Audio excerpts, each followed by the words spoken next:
So this is a very salient question because what it's asking is if this election will actually produce changes within the Democratic Party. But to answer this question, I want to start from the top. I think that people forget that Mamdani and Trump actually have a lot in common. And first and foremost is that their election wins happened because their constituencies wanted something different, which is an indicator of a shift in the political spectrum, which I have been observing for quite some time. What this means for the Democratic Party is that more progressive candidates are being elected. Grassroots organizing is becoming a bigger player in the political arena, and the youth are showing up and they're showing out. Baby boomers are on the way out. This just tells me that the political establishment needs to adapt to the actual needs that are driving this demand for change. But you know who is shaking in their boots? Elites, corporations, beneficiaries of the system that refuses to change the status quo. Mamdani's win feels like the first time that people actually see someone who reflects the emerging voter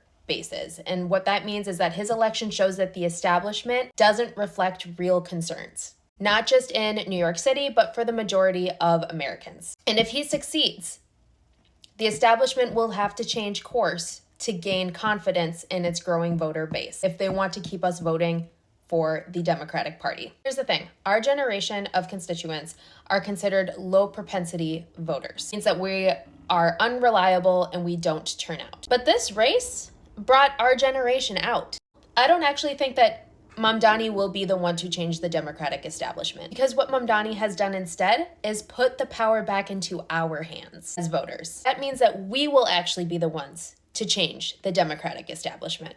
But the key is to maintain this momentum from flatlining, because our values and concerns are finally being represented. And I think another threshold that indicates the shift in the political spectrum is that 79% of voters for Mamdani voted for Mamdani against Cuomo. And what this means is that the Democratic Party needs to change its status quo in order to keep its constituents. Its values need to reflect that of ours. It shows that the Democratic Party is antiquated. So are its policies, so are its strategies. And there is one caveat to this one, that it increases polarization. We're fighting this new era of McCarthyism, while somehow we're still listening to people like Ben Shapiro critique the Democratic establishment. Focus on your own party. You're not even a Democrat. Donnie was successful because he was able to galvanize people, all walks of life. He brought out the most voters since the 1960s, which was one of the biggest turning points in modern Democratic history. His strategy was galvanizing, not dividing. Exactly the opposite of what Cuomo and Mamdani's critics have been doing